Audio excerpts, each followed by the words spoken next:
Hola, ¿qué tal? ¿Cómo están? Bienvenidos, pasen ustedes. Qué gusto que estén con nosotros. Hoy tenemos un programa muy interesante para ustedes.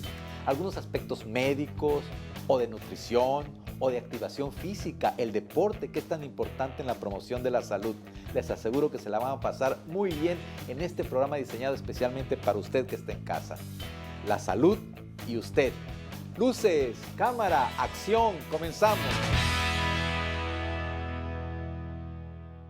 Hola, ¿qué tal? Muy buenas tardes. Ya estamos como todos los sábados en punto de las 6:30 de la tarde en su programa La Salud y Usted.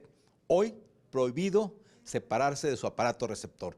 Tenemos un invitado de lujo en nuestro programa y vamos a hablar de un tema muy interesante y muy importante para usted y para todos nosotros. Bueno, le doy la bienvenida al doctor Omar Balam Arzola Cruz, quien es médico internista. Doctor, Muy un placer. es un placer tenerlo aquí en La Salud y Usted. Que te mucho gusto igualmente, doctor Zamudio, un placer con todo su auditorio y toda la comunidad de Ensenada. Sí, la verdad, un privilegio siempre acompañarlos por esta zona.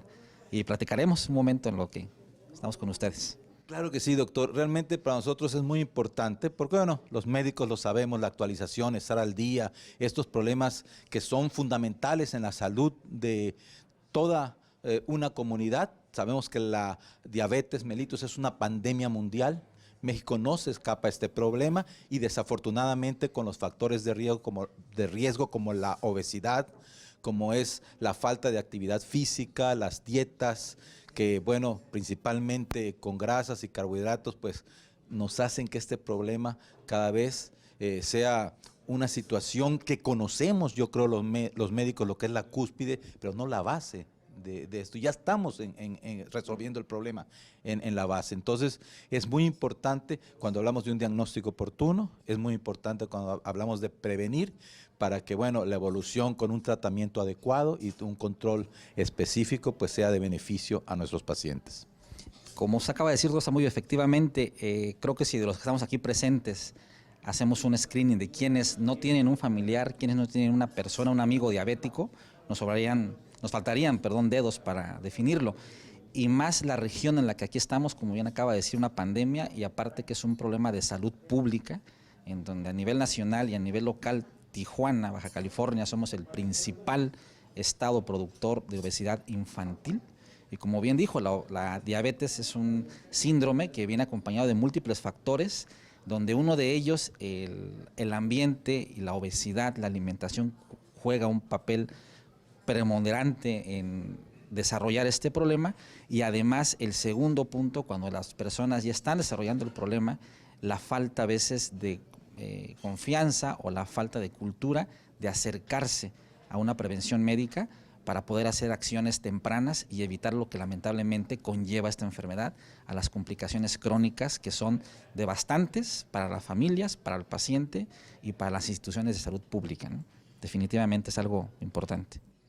Sí, doctor Arzola Cruz, lo vemos en la consulta diaria, ¿no? Ese temor de que me digan que soy diabético, ese temor, hay gente que hasta cuando le hacemos el control y comprobamos que no tiene el problema, hasta se persina, ¿no? Según sea su fe, porque tienen mucho miedo a decir, bueno, soy diabético, porque piensan que es una sentencia, y no debe verse así. Al contrario, el que vayan con su médico oportunamente, el que su médico pueda diagnosticar este problema en sus inicios, es muy importante para que con un buen control de esta enfermedad no tengamos, como usted dijo, ninguna complicación ni temprana ni tardía, y bueno, podemos tener una muy buena calidad de vida. Afortunadamente en estos tiempos tenemos también un arsenal muy importante de medicamentos que tienden a controlar perfectamente el problema. Y como me decía usted fuera del aire, ya no a veces se necesita tantas pastillas, ¿no? A veces 2 en 1 o 3 en 1 te ayudan mucho por aquella cosa de los olvidos, de los descuidos, del trabajo, de las cosas que a veces se pone de excusa para no tomarse el medicamento. Definitivamente, doctor. Creo que aquí la labor que jugamos como médicos de primero, segundo, tercer contacto en la atención de los médicos o de los pacientes con diabetes es primordial en cómo podamos nosotros aperturarnos y explicarle al paciente que, como usted bien dijo, el ser diabético no es una sentencia de muerte, sino al contrario, es una nueva oportunidad para poder cambiar, ¿sí?, estilos de vida que logrando concientizar de esa manera cambia definitivamente el panorama, la evolución del paciente, y donde ahora sí ya el expertise del médico en relación con el paciente podemos tomar una decisión conjunta con el paciente en darle las opciones terapéuticas. ¿Qué paciente o nosotros mismos como médicos nos toca ser paciente a veces y queremos evitar tomarnos 2, 3 medicamentos, 3 pastillas al día? El paciente diabético se ve, uno de los paradigmas es o insulina o voy a tomar muchos medicamentos. Entonces, qué mejor que uno como médico podamos dar la pauta de explicar, darnos el tiempo de poder concientizar al paciente de que primeramente es una enfermedad que si actuamos en tiempo y en equipo, su médico, familia y paciente, su pronóstico es bueno, y tomar una decisión terapéutica adecuada en tiempo, el pronóstico del paciente definitivamente cambia. Por supuesto que sí, y esa reeducación que debe existir en cuanto al sobrepeso, en cuanto a la alimentación, en cuanto a la cultura del ejercicio, que son básicos en ese tipo de síndrome. Me gustó mucho que emplearas el término, porque realmente es un problema no solamente del metabolismo de los carbohidratos, de los azúcares, como se piensa, también de las grasas y de las proteínas. Es un verdadero desajuste total metabólico de estos pacientes, pero todo se puede lograr si se logra, como usted dijo, en equipo, porque esto es multifactorial para que todo resulte. Es un gusto tenerlo en Ensenada, porque yo creo, y usted también seguramente pensará igual que yo, la actualización del médico, el estar al día es muy importante, y que usted venga a compartir sus conocimientos con nosotros, de alguna manera nos hace enriquecer nuestro ejercicio profesional e intercambiar ideas. Sé que va a ser una jornada muy dinámica, porque va a haber casos clínicos, van a haber cosas interesantes, y pues le damos la bienvenida a Ensenada. Esperemos que se lleve, como siempre, que ha estado con nosotros en otras ocasiones, una buena experiencia.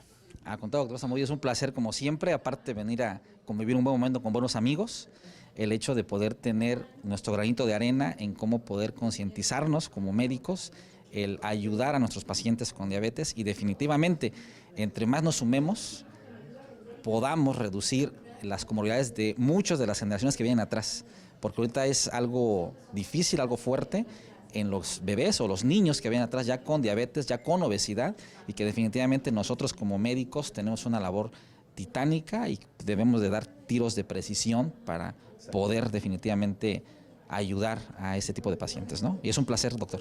Doctor Omar Balam Arzola Cruz, estamos deseosos de iniciar la plática, de que inicie usted con nosotros para escucharlo. Claro que sí. Vamos a ver nuevas moléculas y vamos a ver nuevas alternativas para estos pacientes que estamos tratando. Iniciamos en la salud de usted con el tema que ya el doctor nos expuso ampliamente. En cámaras, Jerry González, el mejor camarógrafo de Ensenada. Prohibido cambiarle.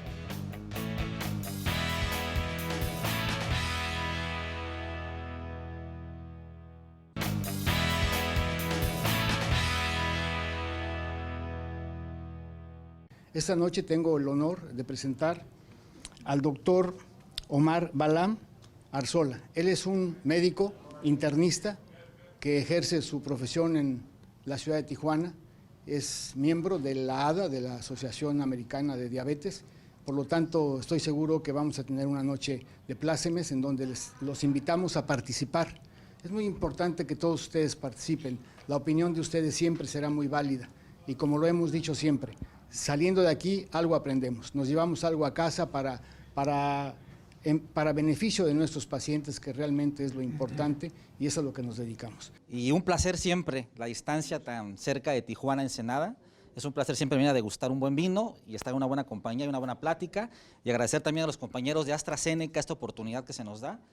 Una, en que redondemos la problemática que tenemos actualmente a nivel mundial, a nivel nacional, y en lo micro a nivel estatal, Baja California, ser uno de los principales estados a nivel nacional con la producción de obesidad infantil, que eso duele, es fuerte, y uno de los principales exponentes o productores de diabetes, ¿sí? O sea, siempre dentro de un grupo en el que estemos, segurito vamos a encontrarnos con alguien muy cercano a nosotros con este problema de salud, y donde actualmente hay muchos paradigmas en cómo se trata la diabetes, desde que el paciente acepte el tratamiento, desde que el médico opte por dar una terapia efectiva, y donde el paciente, aparte del tratamiento y la conjunción que tenga con el médico, hagan modificaciones en su estilo de vida.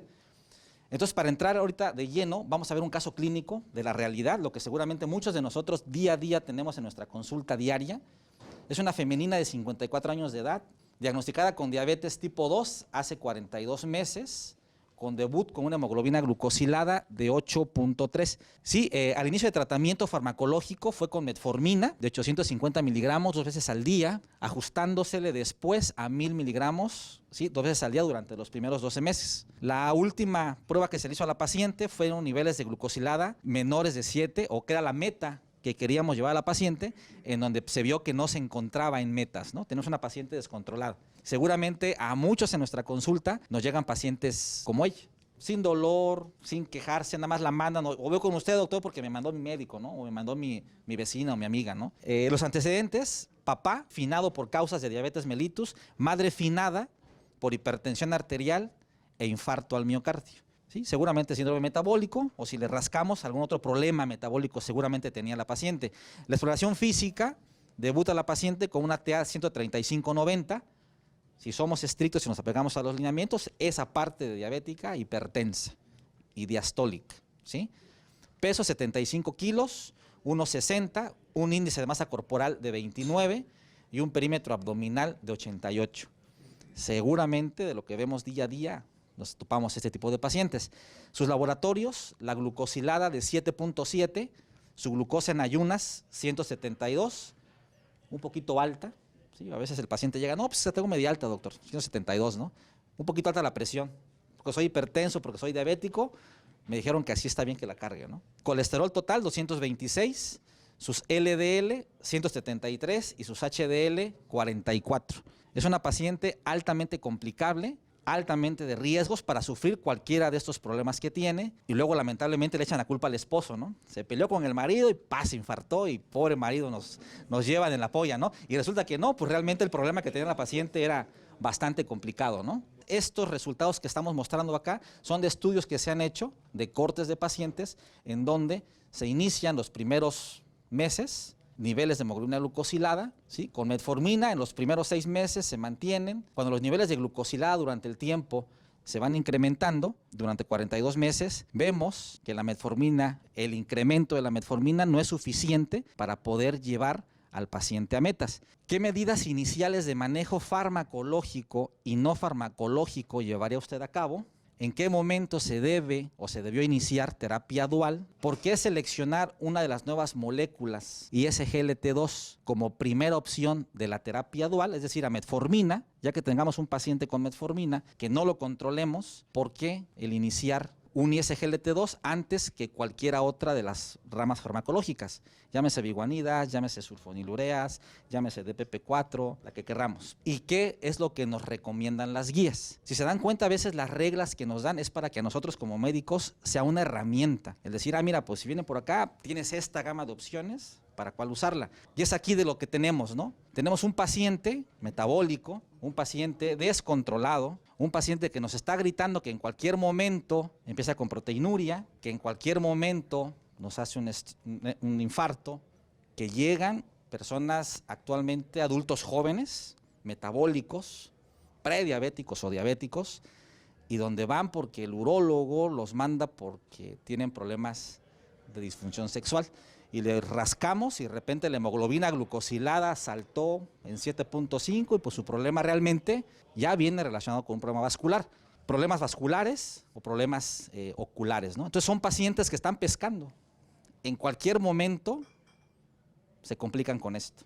Entonces, ¿qué hacemos? Cuando tenemos un paciente diabético, pues le damos su metformina, y si agarramos una de las opciones terapéuticas, una biguanida, una sulfonilurea en la institución, ¿sí? Son las gamas que se hay. Ahorita platicamos con el doctor Zamudio.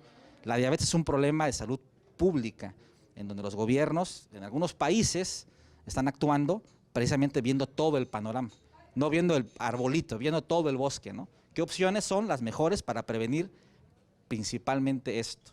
Entonces, esos pacientes, si no actuamos, en cualquier momento nos pescan algo de esto, ¿no? Cuando la metformina sola no controla a los pacientes, aquí está la evidencia que hasta 35 meses, normalmente a un paciente que lo iniciemos con pura metformina, con la complexión que vimos del caso clínico, Después de los 10 meses, 8 meses, el paciente se sale de control. Así llevemos la dosis tope de la metformina. ¿Y qué estamos provocando a veces? Que el paciente tenga intolerancia gástrica, tenga diarrea, neuropatía por la metformina, no por la diabetes. ¿Por qué? Por la inhibición de la vitamina B12 y el paciente ya no lo estemos controlando. Y difícilmente lo vamos a poder llevar a un control agregándole algún otro medicamento y el paciente ya hizo hipertensión. O sea, es una gama de problemas que si no los tenemos en la mira, se nos descompensa el paciente, ¿sí? El tiempo de intensificación del tratamiento puede prolongarse. Aquí lo que comentan los estudios, normalmente en los primeros años de que el paciente es diabético, ¿sí? Los niveles de glucosilada es lo que se elevan. Entre más tiempo dejemos que el paciente vaya evolucionando y tengamos una intervención más tardía, el paciente se nos descompensa y definitivamente a mayores números de glucosiladas, a más tiempo de exposición al descontrol de glucosa dejemos al paciente, definitivamente va a ser flanco fácil de cualquiera de las complicaciones que vimos. Y lo que habíamos hace un momento, lamentablemente la diabetes se está presentando cada vez en personas adultas jóvenes. ¿Cuál es la experiencia cuando a esos pacientes se agrega ya como primera opción de tratamiento después de la metformina un inhibidor de SGLT2? En algunos países de Europa se maneja la polipíldora, una píldora que trae muchas sustancias, pero actualmente se está viendo que hay moléculas como la que estamos hablando ahorita, SGLT2, en el que estamos teniendo una nefroprotección, una cardioprotección, una ganancia en la reducción de peso en los pacientes, que si vemos el peso es la base del paciente diabético, y aparte un control de la presión arterial.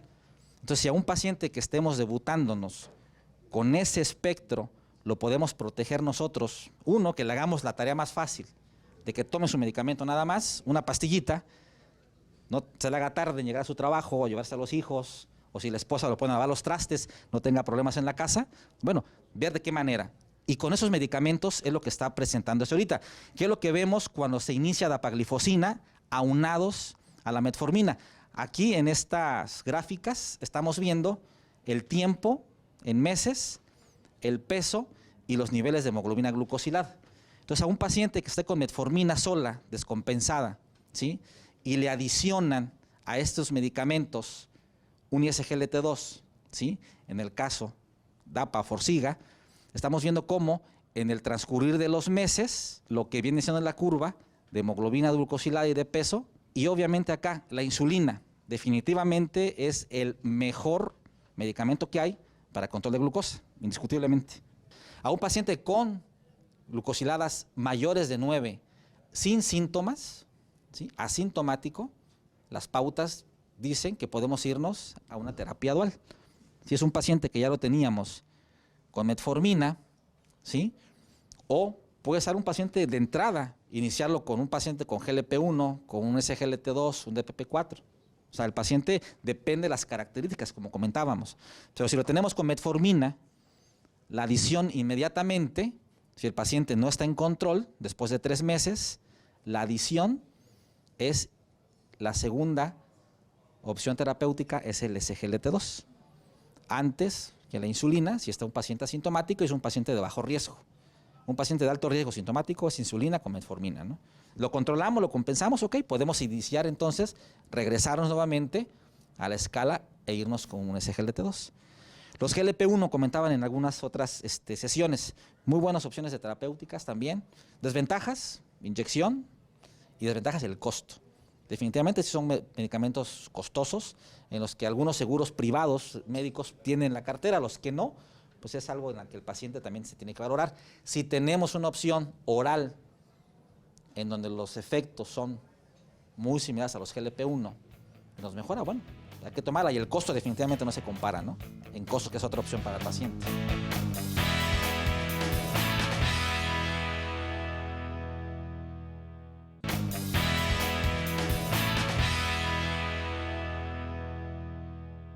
El tratamiento de combinación, aquí se hizo un estudio ya en donde se realizaron con pacientes aleatorizados, en donde se veía la adición de dapaglifosina 5 miligramos contra dapaglifosina 10 miligramos aunados a metformina durante 24 semanas.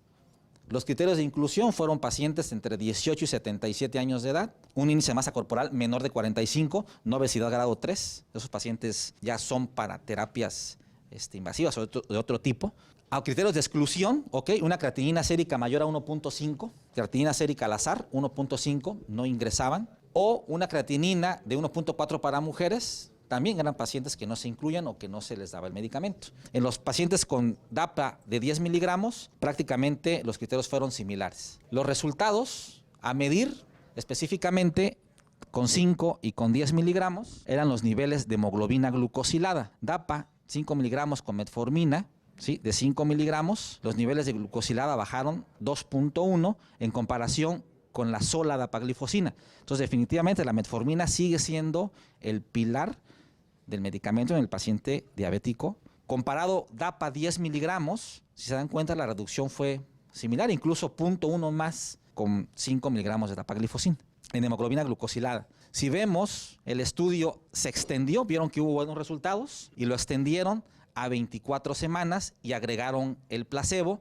teniendo en consideración niveles de glucosiladas de 7 a 10. Si vimos en las guías, mayores a 9 recomendaban insulina con síntomas. El tratamiento con DAPA igual, lo que habíamos visto hace un momento, DAPA 5 miligramos con metformina contra DAPA 10 miligramos con metformina y el placebo con metformina. Definitivamente, la adición a la metformina de un ISGLT2, en este caso dapaglifosina, los resultados fueron significativos. Ahora aquí vamos a ver igual los cambios de hemoglobina a diferentes titulaciones con la dosis placebo más metformina, DAPA más baja la dosis, 2.5 miligramos, contra 5 y 10 miligramos. En todas o en todos los brazos de dapaglifosina fueron mejores al placebo con metformina. La molécula demostró que a la dosis que se dé va a impactar definitivamente los niveles de hemoglobina glucosilada. Volviendo al caso clínico, después del switch a dapaglifosina 5 miligramos con metformina XR de 1000, 2 tabletas al día, teniendo como dosis tope 10 miligramos de dapaglifosina, ya sea 5 cada 12 horas o 10 miligramos monodosis. La paciente acude a la consulta, si se dieron cuenta la presión diastólica bajó 4 milímetros, el peso bajamos a aproximadamente 3-4 kilos, la talla no se modificó, el índice de masa corporal, el perímetro abdominal sigue igual, la glucosilada de 8.1 a 7, su glucosa en ayunas de 170, 145, su colesterol total 216, los HDL, ¿sí? Estas moléculas, esta sal incrementa el colesterol, pero también incrementa las HDL.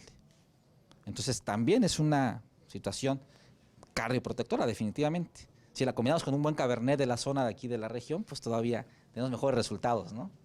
Concluyendo, y después de las decisiones que vimos ahorita, actualmente las guías actuales cambian y establecen la evidencia en base al control de peso, presión arterial, hemoglobina glucosilada, el uso de los SGLT2 antes de un IDPP4 como primera opción a la metformina, ¿sí? La terapia de combinación con un ISGLT2 antes de un IDPP4 de inicio es para mejorar la calidad de vida de nuestros pacientes con mayor eficacia y beneficios adicionales, como lo recomiendan las guías. Y es lo que veíamos, muchos de los pacientes que están en esta terapia, y a veces dábamos el uso de IECAS, lo marcan las guías, como un nefroprotector, una dosis baja. Bueno, con esos medicamentos estamos logrando ya actualmente ese beneficio. Si recordamos la fisiopatología de los IECAS, disminuir la presión aferente en el glomérulo, actual a nivel del vaso. Y si ya es un paciente con proteinuria, agregamos un calcio antagonista, bueno, la eferente. Entonces descomprimimos la presión del glomérulo. Bueno, estos medicamentos están actuando dentro del glomérulo, nos descomprimen la presión glomerular y en estudios que están ya por salir, se está viendo cómo hay regresión de la proteinuria. O sea, ¿qué quiere decir esto? Que definitivamente es un beneficio extraordinario de un paciente que va a llegar a largo, si no se controla, a IRC. Y esos pacientes lo estamos controlando. Y los estudios que se ha visto a nivel hemodinámico del glomérulo, disminuimos presiones, disminuimos también lo que es carga o precarga del ventrículo derecho, lo que viene siendo, muchos de los cardiólogos que estamos aquí presentes, lo que viene siendo el péptido natriurético, disminuimos riesgos de falla cardíaca en un paciente con diabetes mellitus y definitivamente es donde se está viendo la protección cardiovascular primaria ya en pacientes diabéticos. Ya está demostrada la secundaria. El paciente que ya se infartó, por ese mecanismo de acción, mejorar volumen, mejorar glucosa, evitan o prolongan un nuevo infarto o una nueva recaída por diabetes. En pacientes que aún no lo han tenido, pero que sabemos que son potencialmente infartables, esos medicamentos están demostrando ese tipo de beneficios. Entonces, es por eso, pues, que la importancia de cómo como médicos nosotros tener el armamento y pues saber definir cuándo usarlos, ¿no? Pero bueno, me da gusto porque creo que al final hay enfermos y no solamente enfermedades, y bueno, hay que tomar eso en cuenta y conocer perfectamente a nuestros pacientes y el problema para poder abordarlo, porque es todo un reto. Agradecemos al doctor Guillermo González, médico cardiólogo, presidente de la Sociedad de Cardiólogos aquí en Ensenada, en Baja California, y a los cardiólogos, a este grupo que nos invitan, a internistas, médicos generales, familiares y otras especialidades, porque yo creo que esto nos enriquece a todos, ¿no? El cambiar impresiones, y yo creo que ha sido una noche que tan solo el interés que ha despertado pues significa que todos nos vamos satisfechos y contentos. Sí, pues ya lo dijimos en un principio, agradecerle mucho al doctor Omar Arzola el haber aceptado la invitación y participar con nosotros en este programa que tenemos del capítulo de Ensenada de la Sociedad de Cardiología de Baja California, y a ustedes todos el agradecimiento de nuestra parte por su asistencia masiva para este evento. Desde luego, por supuesto, a Pepe Toño por su participación con nosotros de AstraZeneca. Muchas gracias y buenas noches.